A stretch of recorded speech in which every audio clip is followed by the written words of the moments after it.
Hi guys, it's Spontaneity. I'm the ingenuity person, I'm the spontaneous one.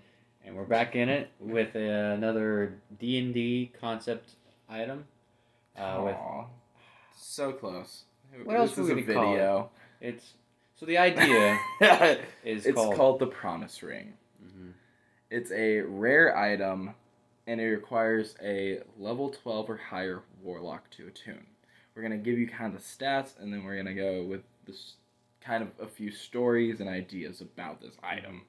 And to specify on the level 12 warlock, it's not the character does not have to be a level 12 warlock. It has to be a level 12 warlock giving it to somebody Yeah. and up. So theoretically, if your character gets this item and one of them is a warlock that's level 12 or higher, they can attune it to another person, but the person attuning has to be a level 12 warlock or higher. So this ring, as I couldn't tell, it's a magic item. And it has a couple cool things about it. Number one, it gives you a +1 to your wisdom and +1 to charisma stats. That's an amazing bonus because we're talking about +1 as in if you have an 18 strength, that's a +4. This +1 would bring it into a 20 theoretically. Mm-hmm. But on the counter of it, talking about strength, you get a -1 to your strength. And that's until the promise is fulfilled. Mm-hmm. So the promise ring is a kind of a signal of your promise made. And the higher the level of the person you make the promise to, or the higher level of the warlock, the quicker the attunement of the ring is. Where, if they're level 12, it might take 5 minutes to attune, or they're level 20, the second they put it on your finger, it's attuned to you. Mm-hmm. This item's to be used kind of like a cursed item, but there are some benefits to it.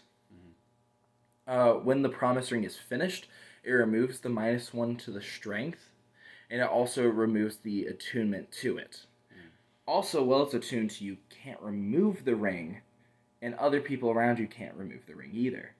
So, and also a potential idea of if say your hand gets cut off, it gets put onto the other hand or something like that. Or there are other ways to kind of work around it. If your finger or hand gets cut off, you could say the promise is broken, which we'll go into that in just a little bit. But there are a few different ways of doing the promise ring. But yeah, you lose your finger, the ring's not on there anymore. You could have it go to a different finger, different arm, different hand. You could have it become something on, if you lost your hand, you could turn into a bracelet or change the properties of it so it's always on the body. Mm-hmm. Now, what happens if it's broken? We have a couple of different ideas. The ones we have on paper and the ones that have been used before can be a little bit different than other concepts. We're trying to give you ideas to make it flavorable for yourself. One of the things is your maximum HP would be cut in half. So if your maximum HP is 100, it becomes 50. And then you also lose whatever HP that is from you. So if you're at full HP 100, then you'd be down to 50. But if you're at, let's say, 60 HP, you'd proportionally go down to 30 HP. Mm-hmm. Yeah, that was. I'll let you go with your original idea for this, and then I'll explain. Another one that you can do, we don't think it's necessarily the best for this item, but one that I've ran before is your level goes cut in half, rounded down. So if you're level 5, you would then go to level 2, which can very much hurt a party member. It's meant to be as a strong punishment for breaking this promise. One that we both agree on is a pretty cool concept is if the promise is broken, you have 10 days to fix the promise or create a new one, or you become a cat. So the kind of flavoring with this is a level 12 warlock would be kind of like a witch or someone who asked you to complete some quest for them or some task for them. So they gave you the promise ring to make sure you didn't run off with their gold or whatever they're paying you with. And then if you break their promise or you don't complete it within a certain time frame, let's say you have a year to kill a dragon. After that year, you have 10 days to renew the promise or complete it, or else you become a cat. And each day you become more and more feline-like. And I think the 9th day you'd be classified as a tabaxi. No, I was thinking just plain cat. Mm-hmm. On the 9th day? On the 10th day. Yeah, but the days before it, you then become more like a tabaxi, and then you become shrinking. Yeah. So you'd be like a. And however the goblin cat DM thing. wants to like describe it or do it, that's up to them. This is just kind of our concepts. My twist on this was similar to his, but the one main thing I was thinking would be either the initial one would be you would lose your max HP, and as just a flat thing, and then you would roll a d6, and then you could have like a choice between the cat, a level 2 exhaustion, madness levels. A fourth thing could be if you're level 17 and higher. For a normal character, if you can cast anywhere from a 6 and up spells, if you break your promise and you rolled the 4, you would not be able to cast anything level 5 or higher. Well, level 6 or higher, and all spell slots 5 and lower, your spell slots are reduced by half. Even at long rest, and then some could be like permanent removing of certain stats. So if your strength is +4, it could become a 0, or it really depends on how the DM wants to run it. Now we have some alternative ways to remove this. So remove curse does not work on this item. Actually, in preparing for this video, we revisited the spell because we thought, isn't remove curse a 3rd level spell? And so we did a little bit more research, and it never popped up in any of the games I've played with it.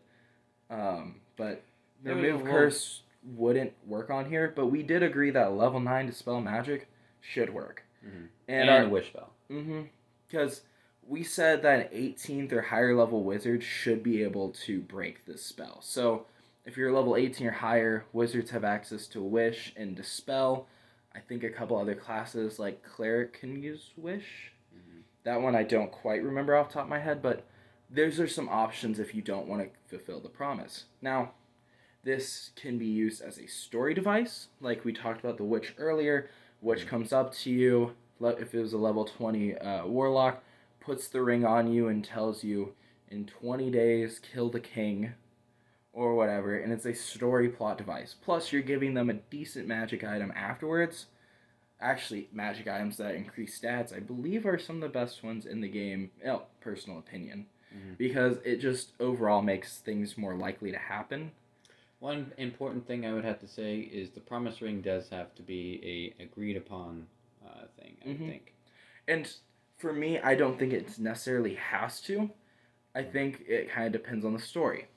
Now, I think also having to agree upon, they don't need to know the conditions of the ring. They just need to know the conditions of the promise. Yeah. And it kind of then, most of this is just up to DM's discretion. And if a player ever gets their hands on this ring, and then they decide to use it on someone else, there can be other precautions for that too. I think it all depends on the DM and kind of how you want your story to go. I enjoy this concept because it can be used really anywhere, and it helps a character out, and then also gives them kind of that foreboding, hey, I need to complete this, hey, we need to do this. It gives you a strong plot device. Also, as another thing, you don't need to tell the warlock that the thing is done for the curse to be broken. The cursed part of the ring will then be removed once the task is fulfilled, and then the warlock will also know that the task is fulfilled for some other reason. The DM can then just, depending on who it is, the DM can just say the warlock knows it's finished. The magical connection to the ring has been fulfilled. Also, I think we mentioned it before, it does remove the attunement. So if you have 3 attunement slots, yes, it can be annoying for a while to have one just filled, but then you have a very good item with no need for attunement. And then there's the last caveat. If you then remove the ring from yourself and give it to someone else, it acts the same way as the promise ring originally did, because you fulfilled the promise, but they haven't. so they don't get the boost in stats. It becomes just a regular copper silver ring instead of having the magical properties. Mhm. The second a warlock attunes someone to it, it gains the magic properties again. I think that's all for right now. That's all I can think of. If you couldn't tell and you watched the last video or you're going to watch it after this one, we're recording some D&D videos today because we haven't done a lot of videos together, and D&D is just a topic we both love. Yep. Hope you all have a wonderful day. See you in the next one. Bye.